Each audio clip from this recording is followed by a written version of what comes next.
गोयात आडमेळ्या पावसाच्या फाटभुंयेर गोयभर जगला। गडगड मारून पावस घराचेर जगला मारिल्ल्यान रायबंदर घर खंय लासून काबार जाल्यार चांदोर नळ्याचेर जगला पडिल्ल्यान घरातले सामान खंय काबार। कोणान दुखापत जाल्लेची ना म्हणून अशी खबर कळटा। नमस्कार, हांव ओमकार फळारी आनी तुमी पळयता प्रुडंट। आडमेळ्या पावसाच्या फाटभुंयेर गोयभर जगला। गडगड मारून पावस घराचेर जगला मारिल्ल्यान रायबंदर घर खंय लासून काबार। पळयात हे विज्युअल्स।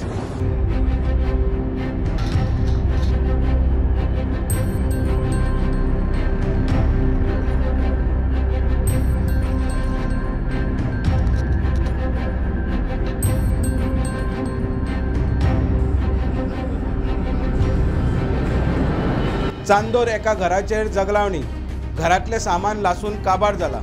मजगती लोकांनी सादूर रावचे म्हणून गोय वेध शाळेची शिटकावणी। लोकांनी खंय झाडां पोंदा रावचे न्ही, डोंगर वाठारांत वचचे न्ही, दर्या देगेर वचचे न्ही, ट्राफिक जाता तितके एवॉयड करचे, कारणा शिवाय घरा भायर सरचे न्ही आनी उदका पासून पयस रावपाची अशी शिटकावणी वेध शाळेन दिल्या।